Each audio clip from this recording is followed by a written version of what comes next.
اللہ الرحمن الرحیم۔ حدیث میں ہے انما الاعمال بالنیات وانما لامرئ ما نوى، اعمال کا دار و مدار نیتوں پر ہے، اور انسان کے لیے وہی ہے جس کی اس نے کیا کی۔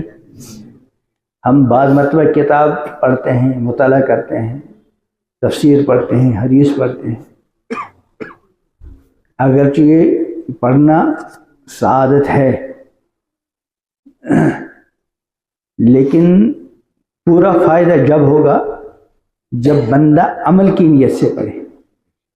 ابھی اس لیے کبھی کوئی کتاب آدمی اٹھائے کہ اس کو میں اپنے لیے پڑھوں گا،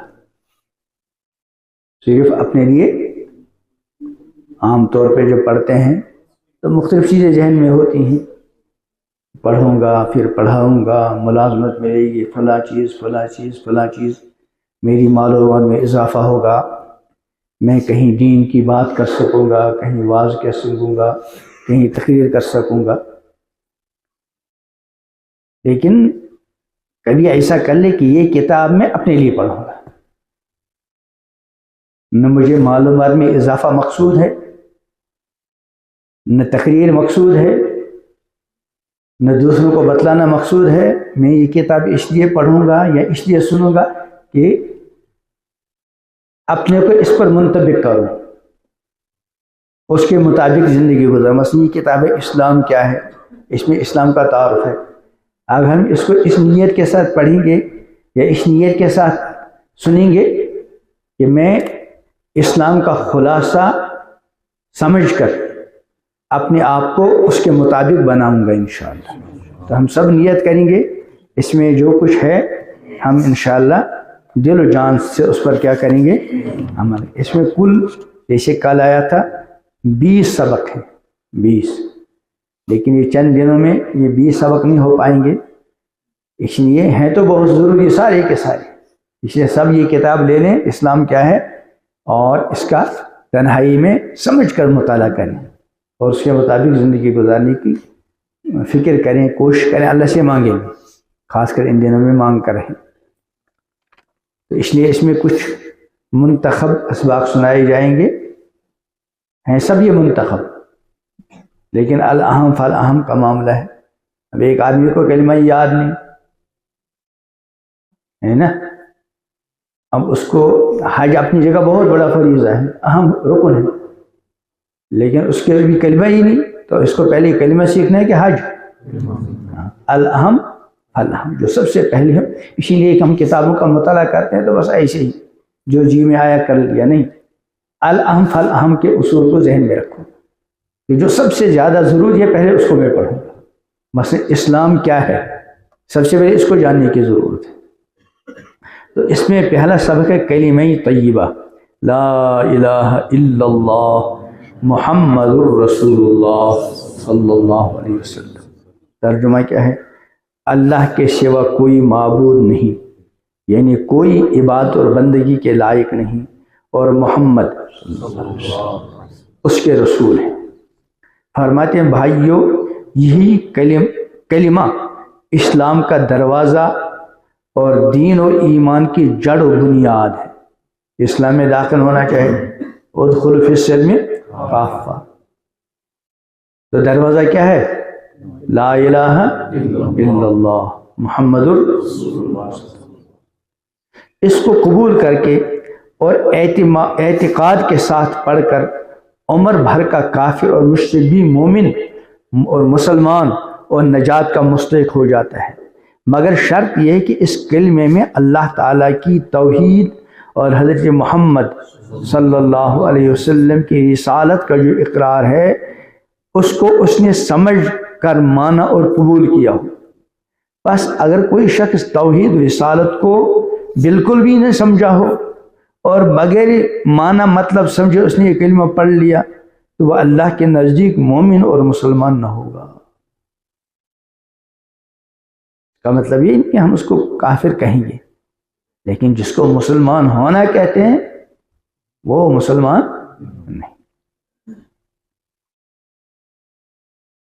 لہذا ضروری ہے ہم اس کلمے کے معنی اور مطلب کو سمجھیں۔ اس کلمے کے دو جز ہیں۔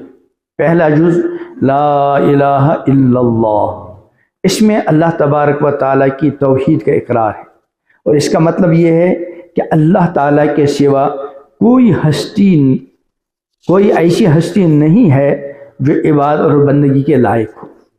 بس اللہ تعالیٰ ہی کی ایک اکیلی ایسی ہستی اور ذات ہے جو عبادت اور بندگی کے قابل ہو، کیونکہ وہی ہمارا اور سب کا خالق و مالک ہے، وہی پالنے والا ہے، روزی دینے والا ہے، وہی مارنے والا ہے اور جلانے والا ہے۔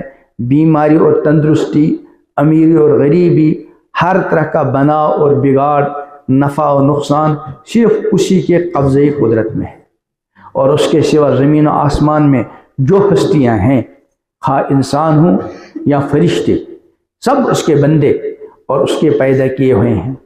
اس کی خدائی میں کوئی اس کا شریک اور ساجی نہیں، اور نہ اس کے حکموں میں اور الٹ پلٹ کا کسی کو اختیار ہے، اور نہ اس کے کاموں میں دخل دینے کی کسی کو مجال ہے۔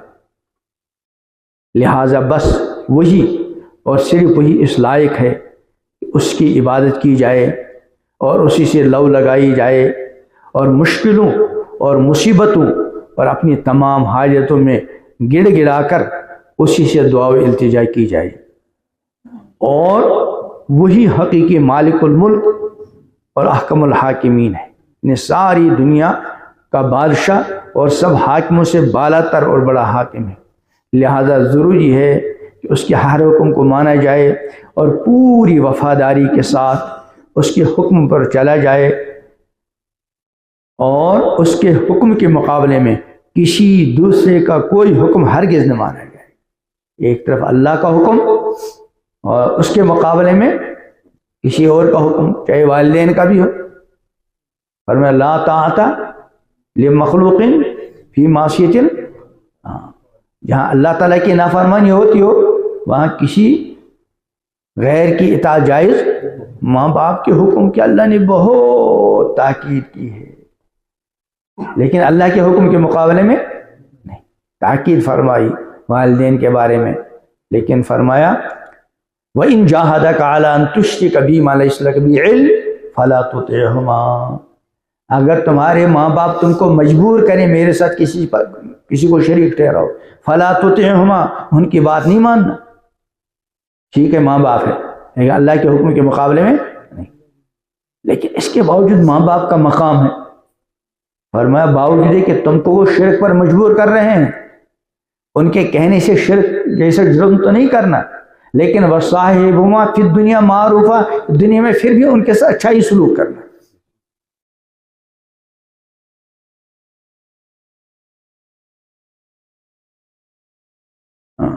اور اس کے حکم کے مقابلے میں کسی دوسرے کا حکم ہرگز نہ مانا جائے، خواہ وہ کوئی ہو، اگر جو اپنا باپ ہی ہو، حاکم وقت ہو، برادری کا چودھری ہو، یا کوئی پیارا اور دوست ہو، یا خود اپنے دل کی خواہش اور اپنی جی کی چاہت ہو۔ عام طور پر اللہ کے حکم کے مقابلے میں جو چیز ہم کرتے ہیں وہ اپنی دل کی چاہت، اللہ کے حکم کے مقابلے میں ماں باپ کا ہم عام طور پہ نہیں مانتے، اور نہ عام طور ماں باپ ہم کو اللہ کے حکم کے خلاف کرنے کو کہیں گے۔ لیکن ہمارا جو نفس ہے یہ ہم کو بار بار اللہ تعالیٰ کے حکم کے خلاف پر آمادہ کرتا ہے، اور ہم اللہ کے حکم کے مقابلے میں نفس کی باتیں بہت مانتے ہیں۔ اسی لیے قرآن نے فرمایا، اللہ جل شانہ نے، ارأیت من اتخذ الہہ ہوا، اللہ تم نے اس آدمی کو دیکھا جس نے اپنی خواہش کو اپنا معبود بنایا۔ تو خواہش کے معبود بنانے کا مطلب کیا ہے؟ تھوڑے اس کے سامنے سجدہ کرنا۔ خواہش کے معبود بنانے کا مطلب کیا ہے؟ کہ اللہ کے حکم کے مقابلے میں نفس کی خواہش کو ترجیح دے رہا ہے۔ اللہ نے حکم دیا قل للمؤمنین یغضوا من ابصارہم، کہو مومن مردوں کو اپنی نگاہ جھکائیں، ویحفظوا فروجہم، وقل للمؤمنات یغضضن من ابصارہن ویحفظن فروجہن، کہو مومن خواتین کو کہ اپنی نگاہ جھکائیں اور اپنی شرمگاہوں کی حفاظت کریں۔ یہ تو اللہ کا حکم ہے، لیکن نفس کی خواہش ہوتی ہے آنکھ کے غلط استعمال کی، کبھی کسی غیر محرم کو دیکھنے کی خواہش ہوتی ہے، کبھی موبائل کے اندر گندی اور ناپاک چیزیں دیکھنے کا تقاضا ہوتا ہے، کبھی گندے تعلقات قائم کرنے کا تقاضا ہوتا ہے۔ اب اللہ کا حکم تو یہ تھا کہ آنکھوں کی حفاظت کرو اور شرمگاہ کی بھی حفاظت کرو۔ اب ایک بندے نے آنکھوں کی حفاظت کرنے کے بجائے بد نگاہی کے جرم میں مبتلا ہو گیا، گویا کہ اس نے اپنے نفس کی خواہش کو کیا بنایا؟ اپنا معبود۔ اسی کو فرمایا خود اپنے دل کی خواہش اور اپنی جی کی چاہت ہو ہرگز نہ مان، الغرض جب ہم نے جان لیا اور مان لیا کہ بس ایک اللہ ہی عبادت اور بندگی کے لائق ہے اور ہم صرف اسی کے بندے ہیں، تو چاہیے کہ ہمارا عمل بھی اسی کے مطابق ہو۔ دنیا کے لوگ ہمیں دیکھ کر سمجھ لیا کریں یہ صرف اللہ کے بندے ہیں جو اللہ کے حکموں پر چلتے ہیں اور اللہ ہی کے لیے جیتے ہیں اور اللہ ہی کے لیے مرتے ہیں۔ الغرض لا الہ الا اللہ ہمارا اقرار و اعلان ہو، لا الہ الا اللہ ہمارا اعتقاد اور ایمان ہو، لا الہ الا اللہ ہمارا عمل اور ہماری شان ہو۔ بھائیو، یہ لا الہ الا اللہ دین کی بنیاد کی پہلی اینٹ اور سارے نبیوں کا سب سے اہم اور اول سبق ہے۔ جو بھی پیغمبر آیا اس کا سب سے پہلا سبق جو امت کو دیا وہ کیا تھا؟ یہ لا الہ الا اللہ۔ مشہور ہے نا حضور کے بارے میں، یا ایھا الناس قولوا لا الہ الا اللہ، تو اے لوگو کہو لا الہ الا اللہ فلاح پاؤ گے۔ بھائیو، یہ لا الہ الا اللہ دین کی بنیاد اور پہلی اینٹ اور سارے نبیوں کا سب سے اہم اور اول سبق ہے۔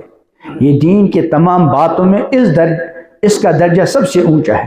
حضور اکرم صلی اللہ علیہ وسلم کی مشہور حدیث ہے، آپ نے فرمایا ایمان کے 70 سے اوپر شعبے ہیں اور ان میں سب سے افضل اعلیٰ لا الہ الا اللہ کا قائل ہونا ہے۔ اسی لیے ذکروں میں بھی سب سے افضل ذکر کیا ہے؟ لا الہ الا اللہ۔ چنانچہ ایک حدیث شریف میں آیا ہے افضل الذکر لا الہ الا اللہ۔ اس نے بھی بیچ میں بیٹھ جایا کریں تنہائی میں اور لا الہ الا اللہ کا ذکر کر لیا کریں۔ اور ایک حدیث میں آیا ہے اللہ تعالیٰ نے حضرت موسیٰ علیہ السلام کے ایک سوال کے جواب میں فرمایا، فضائل اعمال میں بار بار سنتے ہیں کہ اے موسیٰ، اگر ساتوں آسمان اور ساتوں زمینیں اور جو کچھ ان میں ہے ایک پلڑے میں رکھی جائیں اور لا الہ الا اللہ دوسرے پلڑے میں، تو لا الہ الا اللہ کا پلڑا ہی بھاری رہے گا۔ بھائیو، لا الہ الا اللہ میں یہ فضیلت اور وزن اسی لیے ہے، اس میں اللہ کی توحید کا عہد و اقرار ہے، یعنی صرف اسی کی عبادت اور بندگی اور اسی کے حکم پر چلنے اور اسی کو اپنا مطلوب اور مقصود بنانے اور اسی سے لو لگانے کا فیصلہ اور معاہدہ ہے، اور یہ تو ایمان و اسلام کی روح ہے۔ اور اسی واسطے حضور اکرم صلی اللہ علیہ وسلم کا مسلمان کو حکم ہے وہ اس کلمے کو بار بار پڑھ کر اپنا ایمان تازہ کیا کریں۔ بہت مشہور حدیث ہے، ایک دن حضور علیہ السلام نے لوگوں سے فرمایا لوگوں اپنا ایمان تازہ کیا کرو، جددوا ایمانکم بقول لا الہ الا اللہ۔ تو آپ نے ارشاد فرمایا اے ایمان والو، اے لوگوں اپنے ایمان کو تازہ کرتے رہا کرو۔ بعض صحابہ نے عرض کیا یا رسول اللہ، ہم کیسے اپنے ایمان کو تازہ کیا کریں؟ آپ نے فرمایا لا الہ الا اللہ کثرت سے پڑھا کرو۔ لا الہ الا اللہ پڑھنے سے ایمان کے تازہ ہونے کی وجہ یہ ہے کہ اس میں اللہ تعالیٰ کی توحید، یعنی صرف اسی کی عبادت و بندگی اور صرف سب سے زیادہ اسی کی فدائیت اور محبت اور اسی کی طاعت کا عہد و اقرار ہے۔ اور جیسے کہ عرض کیا گیا یہ تو ایمان کی روح ہے۔ بس ہم جتنا بھی سمجھ کے اور دھیان کے ساتھ اس کلمے کو پڑھیں، یقیناً اتنا ہی ہمارا ایمان تازہ اور ہمارا عہد پختہ ہوگا۔ بس بھائیو، طے کر لو کہ حضور اکرم صلی اللہ علیہ وسلم کے حکم اور ارشاد کے مطابق ہم اس کلمے کو دھیان کے ساتھ اور سچے دل سے کثرت کے ساتھ پڑھا کریں گے تاکہ ہمارا ایمان تازہ ہوتا رہے اور ہماری پوری زندگی لا الہ الا اللہ کے سانچے میں ڈھل جائے۔ یہاں تک کلمہ شریف کے صرف پہلے جز لا الہ الا اللہ کا بیان ہوا۔ ہمارے کلمے کا دوسرا جز ہے محمد الرسول اللہ۔ اس میں حضرت محمد صلی اللہ علیہ وسلم کے رسول خدا ہونے کا اقرار اور اعلان ہے۔ حضور اکرم صلی اللہ علیہ وسلم کے رسول ہونے کا مطلب یہ ہے کہ اللہ تعالیٰ نے آپ کو دنیا کی ہدایت کے لیے بھیجا تھا، اور آپ نے جو کچھ بتلایا اور جو خبریں دی وہ سب صحیح اور بالکل حق ہیں۔ مثلا قرآن مجید کا اللہ کی طرف سے ہونا، فرشتوں کا ہونا، قیامت کا آنا، قیامت کے بعد مردوں کا پھر سے زندہ ہو جانا، اور اپنے اپنے اعمال کے مطابق جنت یا دوزخ وغیرہ میں جانا۔ الغرض حضور صلی اللہ علیہ وسلم کے رسول خدا ہونے کا مطلب یہ ہے کہ آپ کی جو باتیں اس طرح کی دنیا کو بتلائی، آپ نے جو باتیں اس طرح کی دنیا کو بتلائی ہیں وہ خدا کی طرف سے خاص اور یقینی علم حاصل کر کے بتلائی ہیں، اور وہ سب بالکل حق اور صحیح ہیں، جس میں کسی شک شبے کی گنجائش نہیں۔ اور اسی طرح آپ نے لوگوں کو جو ہدایتیں کی، جو احکام دیے، وہ سب دراصل خدا کی ہدایات اور خدائی احکام ہیں جو آپ پر وحی کیے گئے تھے۔ اسی سے آپ نے سمجھ لیا ہوگا کسی کو رسول ماننے سے خود بخود یہ لازم آ جاتا ہے اس کی ہر ہدایت اور ہر حکم کو مانا جائے، کیونکہ اللہ تعالیٰ کے سوا کسی کو اپنا رسول اسی واسطے بناتا ہے کہ اس کے ذریعے سے اپنے بندوں کو وہ احکام بھیجیں جن پر بندوں کو چلانا چاہتے ہیں۔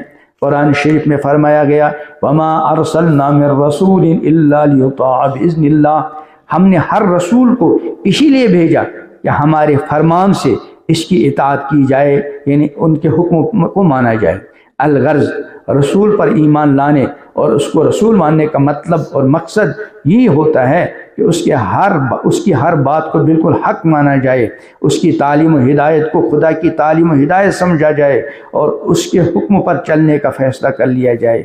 پس اگر کوئی شخص کلمہ تو پڑھتا ہے مگر اس نے اپنے متعلق یہ تعین نہیں کیا کہ میں حضور کی بتلائی ہوئی ہر بات کو حق اور اس کے خلاف باتوں کو غلط جانوں گا اور شریعت اور ان کے حکم پر چلوں گا، یعنی اس بات کو نہیں مانا، تو دراصل وہ مومن اور مسلمان ہی نہیں۔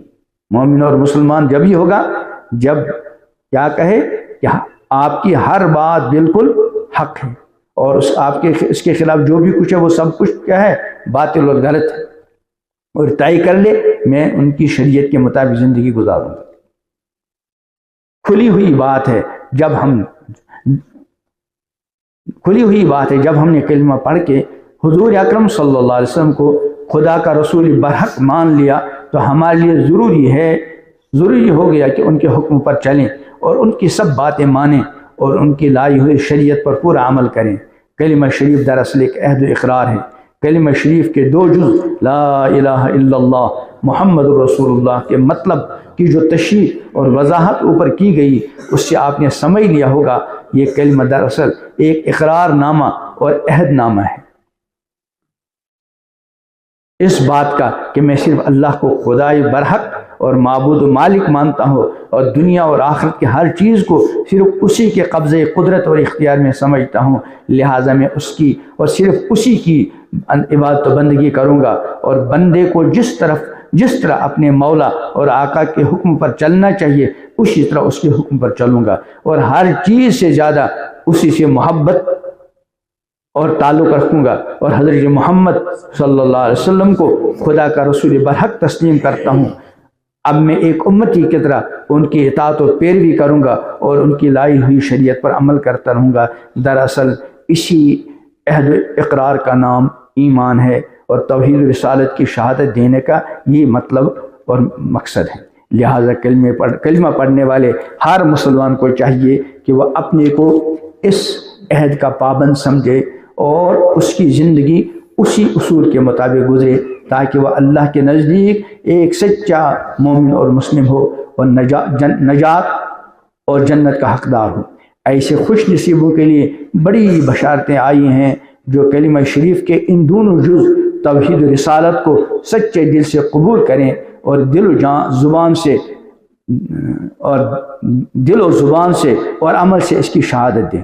حضرت انس کی روایت ہے کہ رسول اللہ صلی اللہ علیہ وسلم نے حضرت معاذ سے فرمایا، جو کوئی سچے دل سے لا الہ الا اللہ محمد الرسول اللہ صلی اللہ علیہ وسلم کی شہادت دے تو اللہ تعالیٰ نے دوزخ کی آگ ایسے شخص پر حرام کر دی ہے۔ بھائیو، لا الہ الا اللہ محمد رسول اللہ صلی اللہ علیہ وسلم کی حقیقت اور اس کے وزن کو خوب سمجھ کے دل و زبان سے اس کی شہادت دو اور فیصلہ کر لو اپنی زندگی اس شہادت کے مطابق گزاریں گے تاکہ ہماری شہادت جھوٹی نہ ٹھہرے، کیونکہ اس شہادت پر ہی ہمارا ایمان اور اسلام اور ہماری نجات کا دار و مدار ہے۔ بس چاہیے کہ لا الہ الا اللہ محمد رسول اللہ صلی اللہ علیہ وسلم ہمارا اعتقاد و ایمان ہو، لا الہ الا اللہ محمد رسول اللہ صلی اللہ علیہ وسلم ہمارے اقرار و اعلان ہو، لا الہ الا اللہ محمد الرسول اللہ صلی اللہ علیہ وسلم ہماری زندگی کا اصول اور پوری دنیا کے لیے ہمارا پیغام ہو۔ سبحان ربک رب العزت عما یصفون، سلام علی المرسلین والحمد للہ۔